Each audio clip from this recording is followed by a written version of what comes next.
안녕하세요.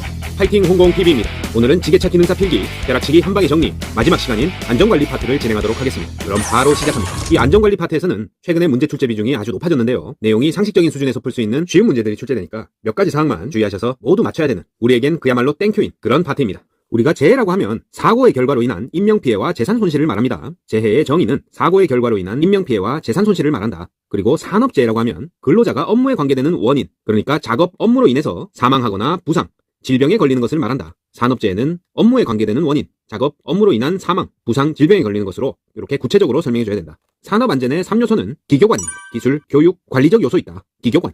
산업안전 3요소는 기술적인 부분, 교육적인 부분, 관리적인 부분에서 안전을 기해야 된다. 그런 뜻이고요. 재해 예방에 있어서 4대 원칙은 예방 가능, 손실 우연, 원인 계기, 대책 선정입니다. 재해 예방의 4원칙은 예방 가능하다는 것, 손실은 우연히 발생한다. 분명히 원인과 계기가 되는 게 있고 대책을 선정하는 게 중요하다. 재해 예방의 4원칙입니다. 예우 원대, 재해 예방을 하려면 예우를 원대하게 해야 된다. 예우 원대, 예방 가능, 손실 우연, 원인 계기, 대책 선정입니다. 폐기물은 정해진 위치에 모아두고 공구는 정해진 장소에, 당연하죠. 하지만 소화기 근처나 통로, 창문에 물건을 적지 않은 행위는 안 됩니다. 건설산업 현장에서 재해 발생 원인 1위는 불안전한 행동입니다. 불안전한 행위가 불안전 조건이나 불가항력보다 더 많은 비중을 차지합니다. 건설산업 현장에서 재해 발생 원인 1위는 불안전한 행위, 불안전한 행동이다. 사고 원인에는 이 직접적인 원인과 간접적인 원인이 있는데 이 둘을 구분하는 문제가 나옵니다. 일단 직접적인 원인을 먼저 살펴보면 안전의식이 부족하다. 사고 당사자의 문제겠죠. 안전의식 부족. 작업 자체가 위험성을 가지고 있었다. 작업 자체의 위험성, 직접적 원인. 불안전한 조명, 방호장치 결함, 이런 것도 직접적 원인이고요. 안전수칙을 미준수했다. 사고 당사자, 이 작업자의 피로도가 누적돼서 사고가 발생할 수밖에 없었다. 역시 이런 생리적인 원인은 직접적 원인입니다. 하지만 안전교육이 부족했다.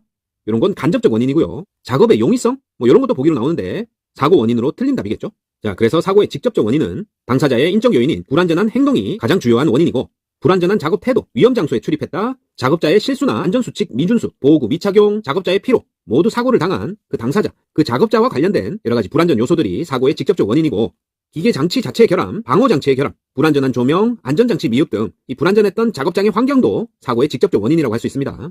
그러나 보기를 딱 읽어봤을 때 이런 당사자나 사고 현장의 원인이 아니라 안전교육이 미비했다거나 안전수칙을 지키지 않은 게 아니라 미수립했다. 작업 중에 관리자의 안전관리가 미흡했다. 당사자의 인적 요인이 아니라 심리적인, 간접적인 가정 환경이나 사회 불만 등 직접적인 원인 외의 요인들은 간접적 요인이라고 할 수 있어요. 작업장 안전교육 미비, 안전수칙 미수립, 안전관리 미흡, 당사자의 가정 환경이나 사회 불만, 직접적인 원인 외의 요인들이 사고의 간접적 원인이다. 자, 작업자는 작업 시에 안전수칙을 지키고 작업량과 기계 공구 사용법을 숙지해야 하나 안전을 위해서 경영관리를 파악해야 된다? 이건 아니죠. 큰 비전을 가질 수는 있지만 일단 안전을 위해서는 안전수칙, 작업량, 기계 공구 사용법 숙지가 먼저입니다. 경영관리 파악 아니다. 자, 산업재해 중에 경상해와 중경상, 무상해를 구분할 수 있어야 되는데요. 경상해는 일주일 이하의 노동상실이다. 일을 못한다. 경상해입니다. 그리고 8일 이상의 노동상실이다. 그랬을 때 중경상이라고 불러요. 경상해는 1일부터 7일 이하, 중상해는 8일 이상 노동상실을 말한다. 무상해라고 하면 응급처치 이하의 상처를 말합니다. 응급처치로 충분히 작업에 종사하면서도 치료 가능한 정도를 무상해라고 한다. 자, 응급처치 시에는 의식을 확보하고 상처를 보호하고 출혈 시 지혈한다. 맞겠죠? 하지만 일단 격리부터 한다? 자, 틀렸습니다. 응급처치 시에는 의식 확인, 상처 보호, 출혈 시에는 지혈한다. 격리 틀렸다. 자, 도시가스 공급지역 굴착 시에 다음과 같은 판을 발견했다면, 자, 딱 봐도 무슨 덮개죠? 보호판을 말합니다. 굴착 시에 이런 모양의 판을 발견했다. 도시가스 보호판입니다. 도시가스 배관, 지하 매설 시에 상수도관 등 다른 시설물과의 이격거리는 30cm 이상이다. 도시가스 배관과 상수도관과의 이격거리는 30cm 이상이다. 도시가스 배관 매설 시에 라인마크는 배관 길이 50cm마다 설치합니다. 자, 라인마크를 설치하는 간격은 50cm마다 설치한다. 여기를 파도 보여야 되고 여기를 파도 라인마크가 보여야 되겠죠. 50cm마다 설치한다. 라인마크. 가스배관 매설 위치 확인 시에 배관 주위 1m 이내에는 인력으로 굴착합니다. 배관 가까이 1m까지 팠다. 1m 안쪽까지 굴착하다가 배관을 건드릴 수 있기 때문에 배관 주위 1m 이내에는 인력으로 굴착한다. 굴착 공사 중에 0.3m 깊이에서 물체를 발견했다면 이것은 도시가스 배관을 보호하는 보호관이다. 자, 기출지문 그대로입니다. 굴착 공사 중에 30cm, 0.3m 깊이에서 물체를 발견했다. 이게 뭐지? 보물상자 아니고 도시가스 배관을 보호하는 보호관이다. 도로 굴착 시에 가스 배관이 20m 이상 노출된다면 가스 누출 경보기를 20m마다 설치해야 됩니다. 20다. 가스 배관 20m 이상 노출되면 가스 누출 경보기 20m마다 설치한다. 자, 고압선의 위험표지 시트 바로 밑에 직하에는 전력 케이블이 묻혀 있습니다. 전력 고압선이죠. 고압선 위험표지 시트 직하에는 전력 케이블이 묻혀 있다. 그래서 굴착 중에 이를 발견했다면 즉시 굴착을 중지하고 해당 시설 기관에 연락합니다. 항상 굴착 작업 중에 작업자가 뭔가를 발견했다. 스스로 맥가이버처럼 스스로 해결하려고 해서는 안 되고 즉시 작업 정지, 즉시 굴착 중지하고 가스공사나 한전 등 해당 시설 기관의 전문가를 부릅니다. 자, 지중 전선로의 직접 매설 시에 최소 토강 깊이는 0.6m 이상입니다. 자, 깊이에 대한 수치가 많이 나오죠? 정확하게 외우고 계셔야 됩니다. 지중 전솔로 직접 매설식의 최소 토강 깊이는 60cm, 0.6m 이상이다. 자, 우리가 전봇대를 이렇게 봤을 때 전주에 직각으로 설치된 철제 브래킷 혹은 각파이프를 왕금이라고 합니다. 가로로 돼 있는 철봉이 왕금이고 여기에 뿅뿅 올라와 있는 까만색 절연물이 애자입니다. 애자. 그래서 우리가 교류 전기가 600V를 초과하면 고전압이라고 하는데요. 고전압은 600V 초과다. 전솔로 부근에서 건설기계로 작업할 때는 시군구청장이나 경찰서에 연락하는 게 아니라 사전에 인근 설비 관련 이 소유자나 또는 소유자나 관리자에게 연락합니다. 그래서 그림에서 봤듯이 절연을 위해서 전선을 기계적으로 고정시키기 위해 철탑에 완금에 설치하는 것은 애자다. 애자는 절연을 위해 설치하는 겁니다. 절연을 위해 철탑에 완금에 설치하는 것은 애자다. 이 고압 케이블의 지하 매설법에는 직접 매설식, 직매식, 관로식, 전력구식이 있어요. 직관전이다. 하지만 궤도식은 없어요. 고압 케이블을 지하에 매설할 때는 직접 보면 재밌겠죠? 직관전한다. 직매식, 관로식, 전력구식이 있다. 직관전. 차도에서 전력 케이블은 1.2에서 1.5m 깊이에 매설합니다. 차도에서 전력 케이블은 1.2에서 1.5m 깊이에 매설한다. 자, 육안으로 봤을 때 이게 고압 전선인지 아닌지는 무엇을 보고 판단하나? 바로 현수 애자의 개수로 판단합니다. 현수 애자의 개수로 판단한다. 뭐를? 육안으로 봤을 때 고압 전선인가 아닌가 하는 판단은 현수 애자가 2개에서 3개일 때는 22,900V, 4개에서 5개일 때는 66,000V, 9개에서 10개일 때는 154,000V.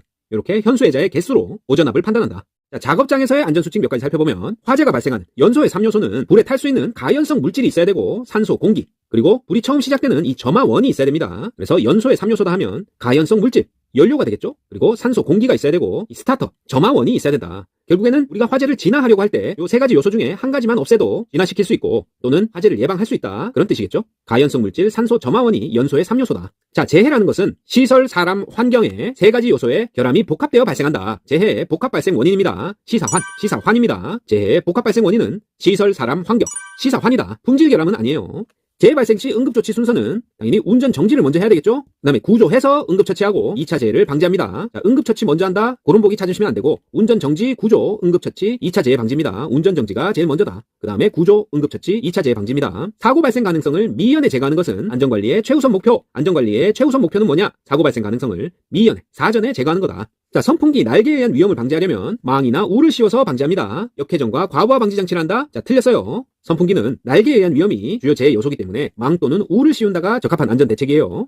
자, 먼지가 많이 발생하는 장소에 착용해야 되는 마스크는 방진 마스크죠. 먼지진, 방진 마스크다. 자, 동력 전달 장치에서 가장 재해가 많이 발생하는 것은 벨트입니다. 우리가 차축이나 피스톤에 직접 신체 일부가 끼거나 상해를 입을 일은 드물고요. 동력 전달 장치에서 가장 재해가 많이 발생하는 곳은 벨트다. 장갑을 끼고 작업할 때 위험한 것은 드릴 작업이나 해머 작업할 때 장갑 끼면 위험합니다. 자, 빈출 문제다. 드릴 작업이나 해머 작업할 때 장갑 끼면 위험하다. 그리고 드라이버 작업 시에 작은 공작물은 손으로 잡고 작업한다? 틀렸어요. 새끼손톱보다 작은 나사를 손으로 잡고 드라이버 작업하기 힘들겠죠. 그리고 정대신 드라이버를 사용한다. 자, 드라이버 망가집니다. 정해진 용도로만 사용해야 됩니다. 자, 연삭 작업 시 위험 요소는 자, 연삭 작업은 갈아내는 거죠. 사방으로 퍼지는 비산 입자들, 뭐 철가루, 여러 가지 금속 가루나 목재 가루, 뭐 그런 거겠죠. 비산 입자, 그리고 숫돌이 돌아가니까 회전 숫돌에 손이 말려 들어가는 트랩이 일어날 수 있다. 그리고 회전 숫돌이 파손되면서 파편이 튈 수도 있겠죠. 이런 것들이 연삭 작업 시의 위험 요소다.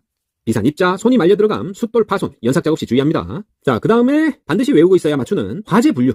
자, A, B, C, D K급 화재가 각각 무슨 화재인지, 어떤 소화기를 쓰는지, 그리고 불을 끌 때 어떤 소화기를 쓰고 어떤 방법으로 진화하는지 구분할 수 있어야 됩니다. 자, A급 화재는 일반 가연성 화재다. 일반 가연성 물질로 화재가 발생하는 걸 말하고 포말 소화기나 산성 알칼리 소화기를 씁니다. B급 소화기는 유류 및 가스 화재다.